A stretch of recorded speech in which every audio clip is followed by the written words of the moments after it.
always wondered what it felt like to be the golden child in a family, to be admired by your parents, surrounded by relatives without having to try too hard. But I never had the chance to experience that.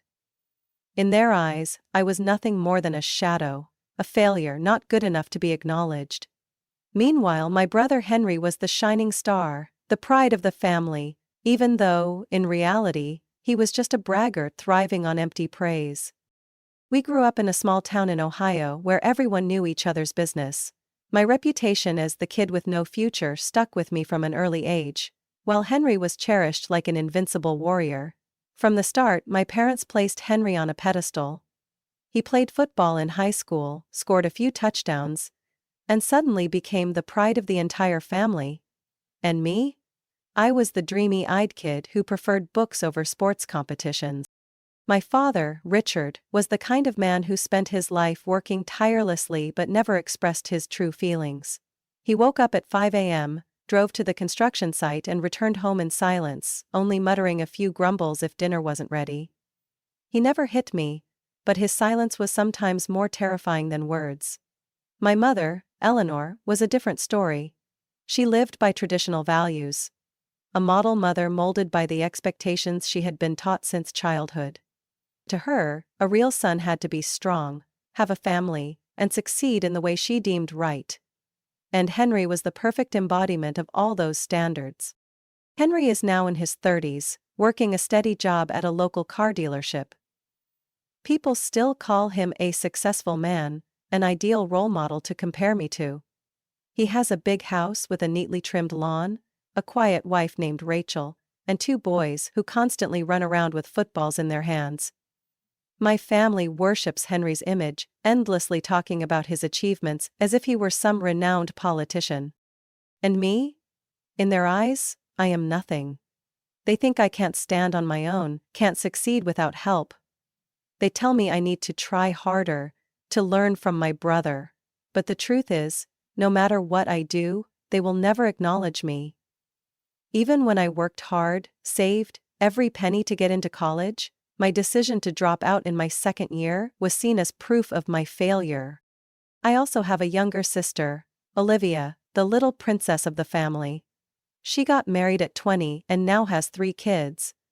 I don't remember much about Olivia when we were younger, but when we reconnected later, I realized she was just like our parents and Henry.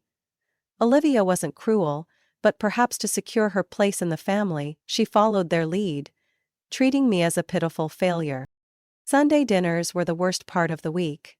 I'd drive nearly 2 hours just to hear them talk about Henry, Olivia's new house, who just bought a new car or who got promoted. If I mentioned my job, they'd ignore it or change the subject. They still thought I worked at the old comic book store from years ago, even though it had closed down a decade ago. And Henry, as always, would pat me on the shoulder and say in that grating voice, "Mela, you need to have a plan for the future. You can't keep drifting through life like this." I'd smirk. If they knew the truth about me, maybe things would be different. But I never said anything. Because even if I did, they wouldn't believe me. I was used to being overlooked, used to being seen as a failure. But what they didn't know was that I was no longer the weak child they once dismissed. I had my own life, my own career, and my own success. They just hadn't realized it yet. My childhood wasn't filled with warm family memories or cozy gatherings around the dinner table. It was a series of endless comparisons, belittlement, and being made to feel less than. When you grow up in a family where your worth is measured against someone else's achievements, you learn one thing. No matter how hard you try, you will never be good enough. From an early age, I was different from Henry. He was strong, athletic, winning medals in school tournaments. Every time he scored in a game, my family would cheer. My father would clap him on the back with a proud smile. And me? I never got a chance to make my parents proud in that way. I had asthma, which meant I couldn't participate in sports like Henry. I hated gym class, hated the long runs outside, hated the laughter of the boys when they saw me gasping for air, my face pale as if I were about to pass out. Every time I struggled to breathe, my mother would sigh and say, "Amelia, you need to be stronger, stop making things so complicated." Stronger? No matter how much I tried to push through, in her eyes I would always be a disappointment. But perhaps the worst part wasn't the illness, it was the constant comparisons to Henry. If he was the pride, then what was I? Nothing. I wasn't great in school, not terrible, but my GPA hovered around 2.5. Not enough to impress anyone. Henry, on the other hand, wasn't a stellar student either, but he always knew how to make things seem bigger than they were. "Henry isn't just talented, he has leadership qualities," my father once said when Henry was made team captain. And me? I was just the girl sitting in the library reading comic books, dismissed as someone lost in a useless fantasy world. After high school, I tried to do what was expected of me: go to college. I paid for tuition by working part-time at a small comic book and gaming store in town. To me, it was a dream job, surrounded by things I loved, meeting people who shared my interests. But to my family, it was the perfect symbol of my failure. "Do you really want to spend your whole life working in a store that sells kids' stuff?" my mother asked as she watched me put on my uniform one evening. I didn't respond. I knew that no matter what I said, she wouldn't understand. After 2 years in college, I dropped out. I couldn't stand the uninspiring classes, the constant criticism from my family, and the feeling that I was wasting my time on something that wasn't meant for me. To my family, that was the end of the road. They never said it outright, but I saw it in their eyes. "You think dropping out was a smart decision?" my father asked coldly. "Henry has had a stable job for years, why can't you learn from him?" For the first time in my life, I felt like I had truly disappeared from the family picture. They didn't care how I felt, didn't bother to ask why I left college. All they saw was a failure. A faint shadow, not worth expecting anything from. What they didn't know was that this decision was where my life truly began. After leaving college, I continued working at the comic book store, but not just to get by.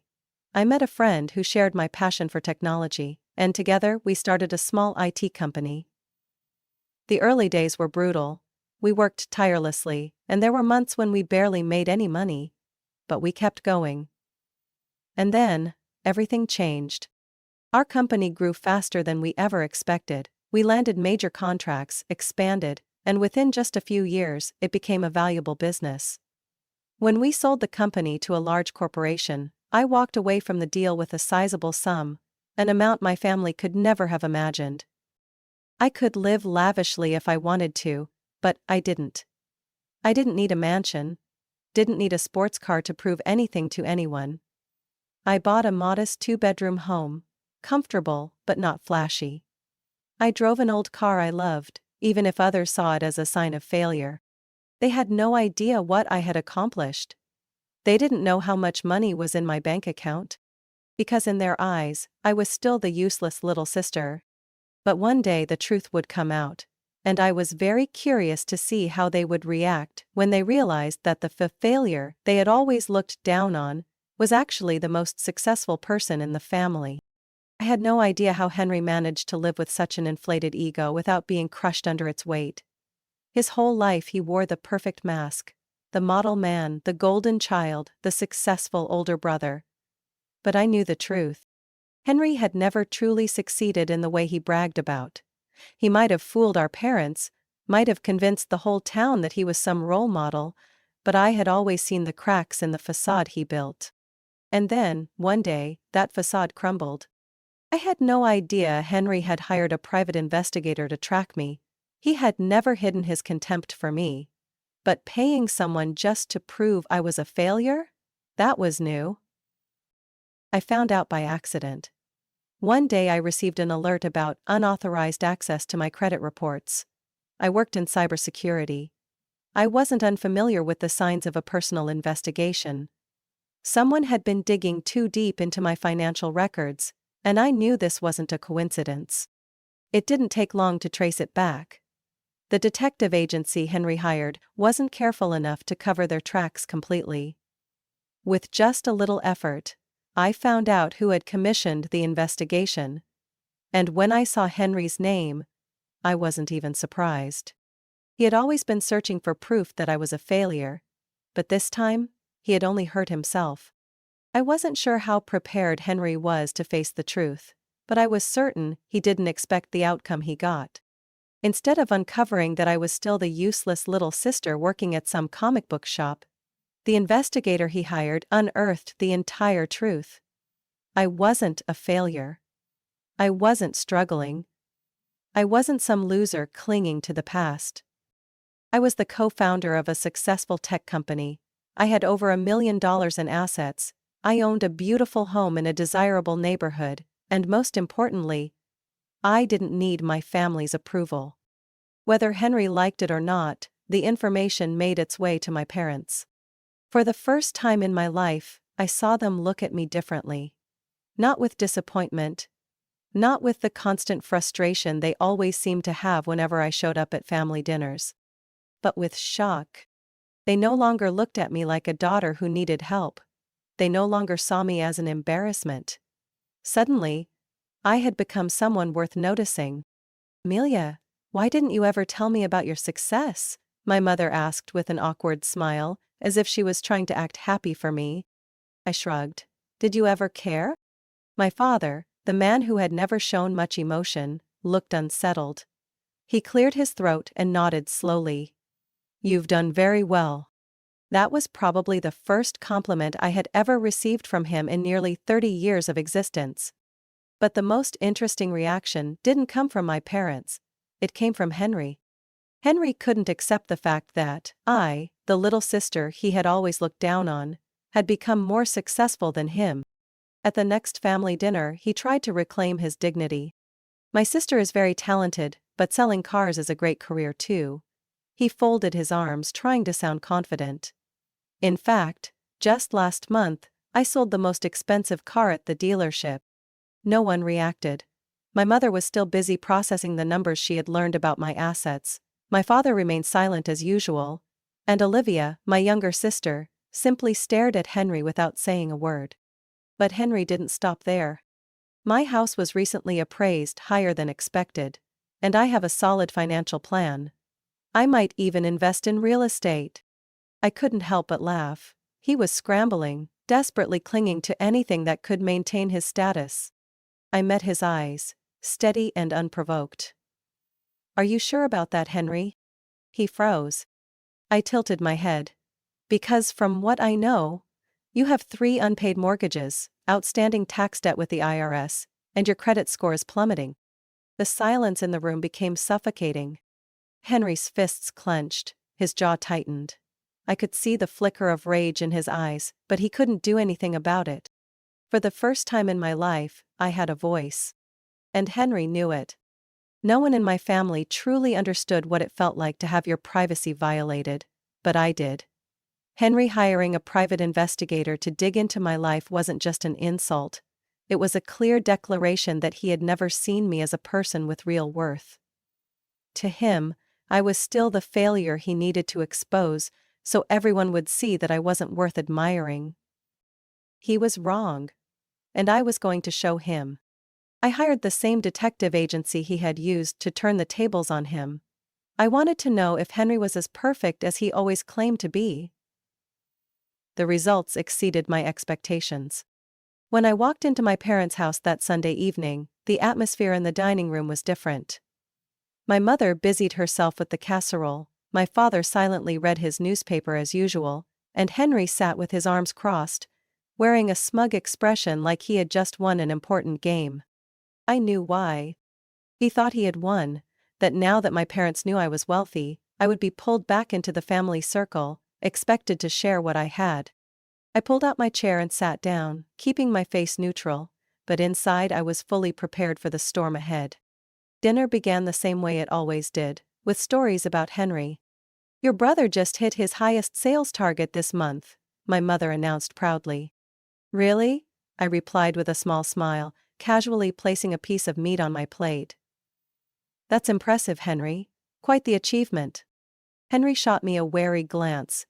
I had never shown interest in his bragging before, and I was sure he sensed something different tonight.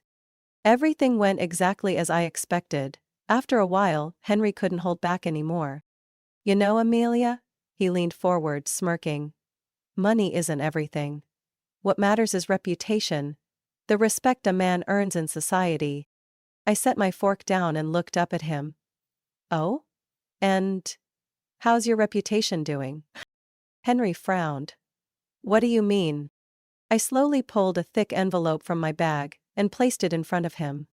You're not the only one who knows how to hire a private investigator, Henry. The room tensed immediately. Henry stiffened, but he tried to maintain his composure. What nonsense are you talking about? I tilted my head, calmly opening the envelope and pulling out each document. 3 unpaid mortgages, tax debt with the IRS, a credit score barely hanging on. I read off each item one by one. Oh, and this one. A file from Child Protective Services. Would you like to explain why your name is on it?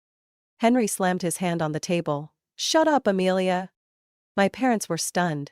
My mother clutched her chest, staring at my brother in horror, as if she had never truly known who he was. Henry, what is this about? She asked, her voice trembling. He didn't answer right away. I could see the panic in his eyes, the frantic search for an escape from the trap he had set for himself. I met his gaze, my voice calm but sharp. You invaded my privacy just to prove that I was a failure. But it turns out, you're the one with the real problems. Henry suddenly shot up from his chair, jabbing a finger at me in rage. You're just trying to bring me down, you've always been jealous of me. I let out a cold, short laugh. Jealous?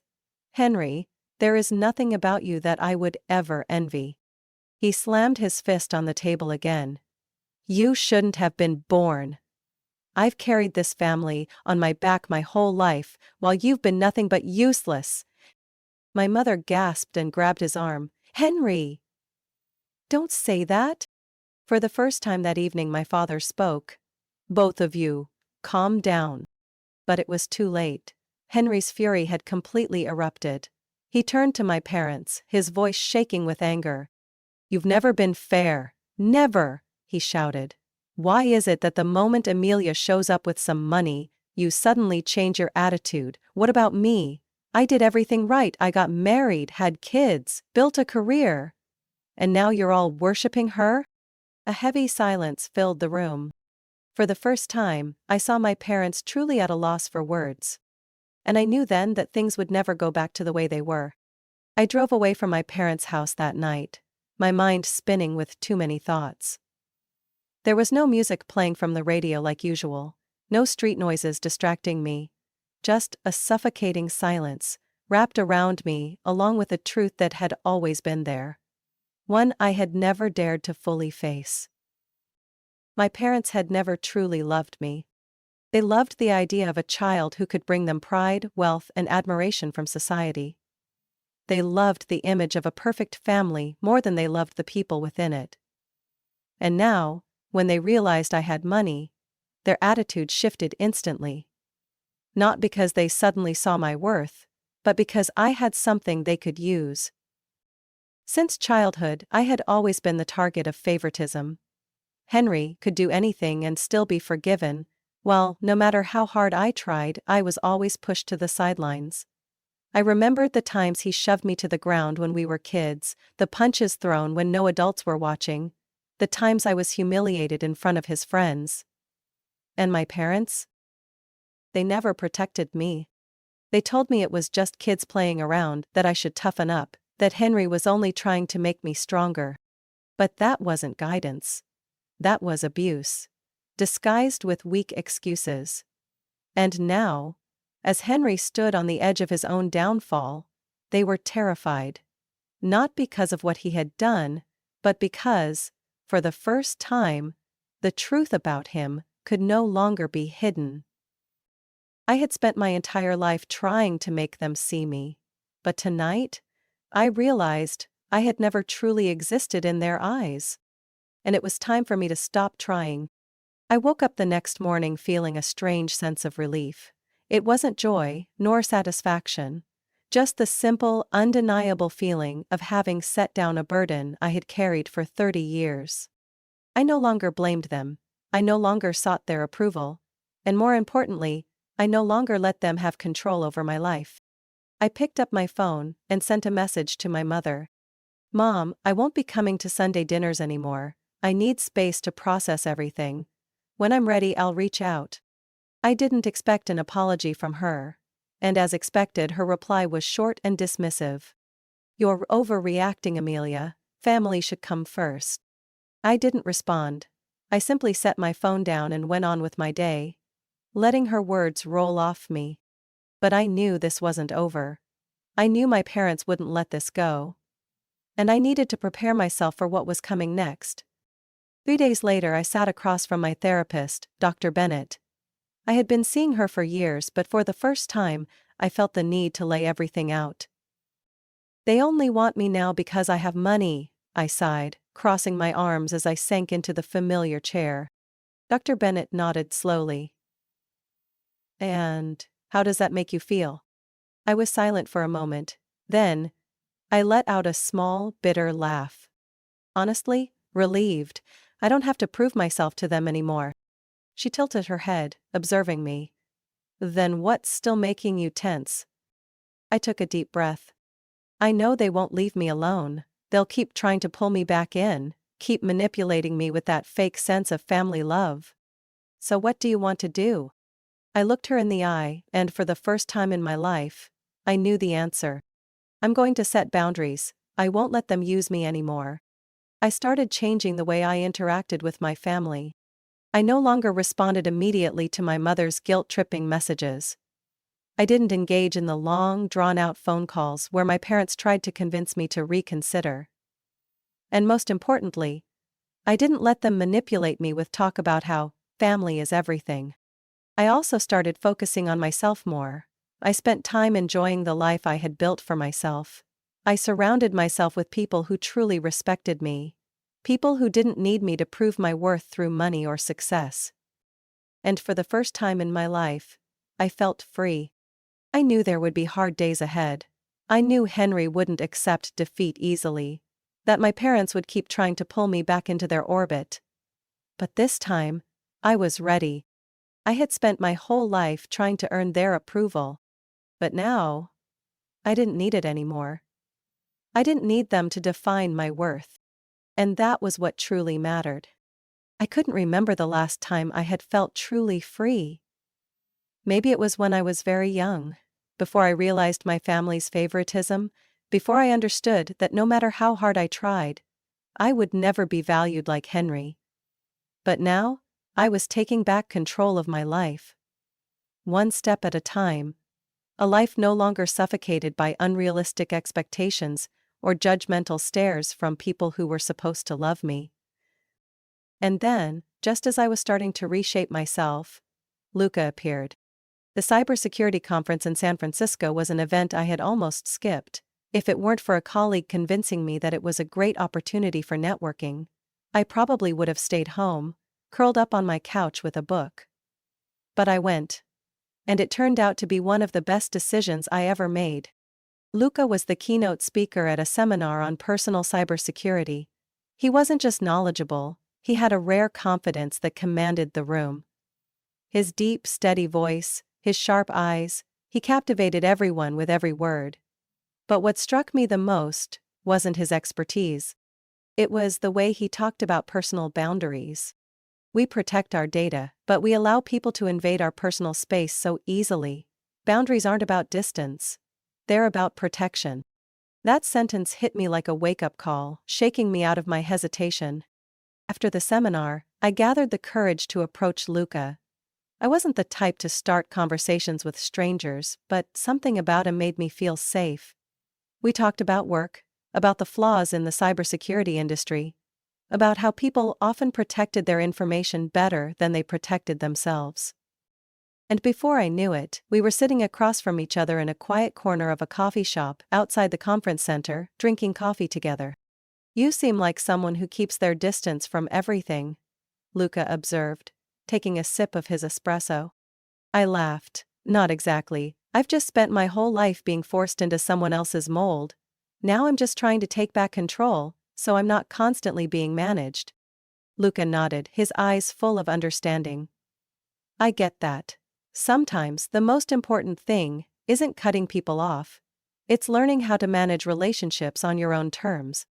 He didn't know it, but with just one sentence, he had given me the answer I had been searching for all along. My relationship with Luca developed naturally. We spent time together without pressure, without expectations. He wasn't just someone who listened. He helped me see things from a new perspective.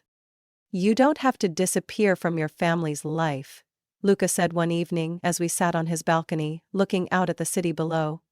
You just need to set boundaries. They may not like it, but they'll have to accept it. So I tried. I didn't cut ties with my parents like I once thought I would, but I also didn't let them manipulate me anymore.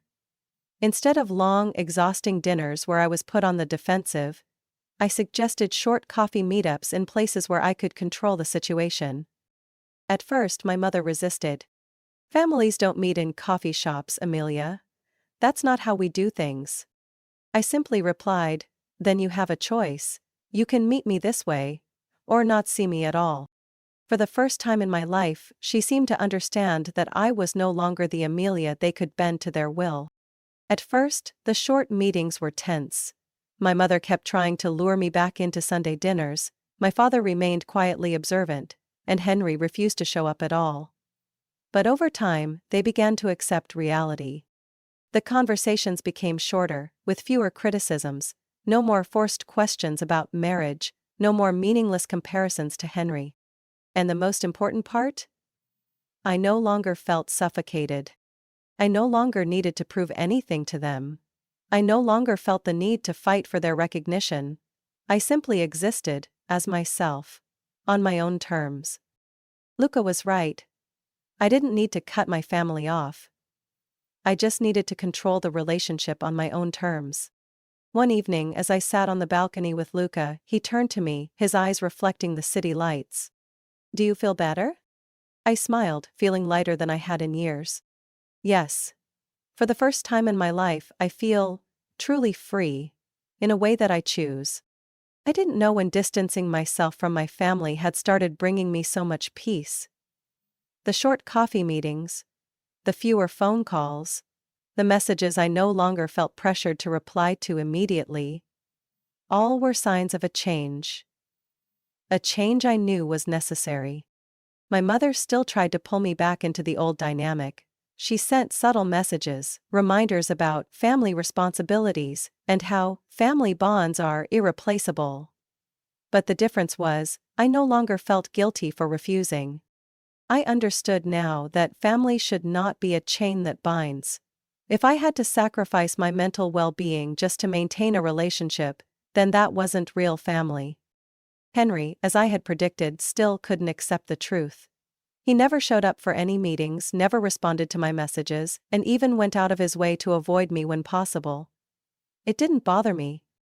I knew his pride was too big to face me after the truth about his life had been exposed. Maybe one day, he would find a way to regain balance.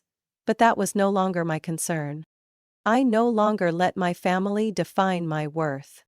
My life moved forward, but this time, I wasn't walking alone. Luca and I spent more time together, and with each passing day, I realized he understood me better than anyone ever had. Not because he tried to change me, but because he accepted me exactly as I was. One crisp autumn evening, we sat on the balcony of his apartment, sipping red wine as we looked out over the city. Have you ever thought about starting a family? Luca asked, his deep voice steady. I smiled softly, swirling the wine in my glass. I think about it more than you'd expect. He tilted his head slightly, waiting for me to continue. I took a deep breath. For most of my life, I thought family was a burden. Something that trapped you, controlled you, made you lose yourself. But now, I understand that family doesn't have to be that way. Family can be something we build, not something we are forced to accept. Luca smiled, gently taking my hand. Exactly. I met his eyes, and for the first time, I truly felt ready for a new future. A future not overshadowed by the past, but one where I could freely choose my own path. I used to think success meant making my parents proud. I used to chase that idea, only to realize they would never see me the way I had hoped. Now, I understood that success wasn't about earning their approval. Success was waking up each morning without the weight of expectations crushing my chest. It was choosing relationships that brought me peace instead of ones that dragged me down. I didn't need my parents' validation to feel worthy. I didn't need to prove myself to Henry. I didn't need to be some perfect version of myself just to be accepted. I just needed to be me. And that was enough. I continued seeing my therapist regularly, not because I was weak, but because I understood that mental health was just as important as physical health. Dr. Bennett helped me realize that setting boundaries wasn't selfish, it was necessary. I learned to say no without feeling guilty. I learned to put myself first without fearing judgment. I learned to love without letting others take advantage of my kindness. And most importantly, I learned to keep moving forward without looking back. I still kept a certain distance from my family.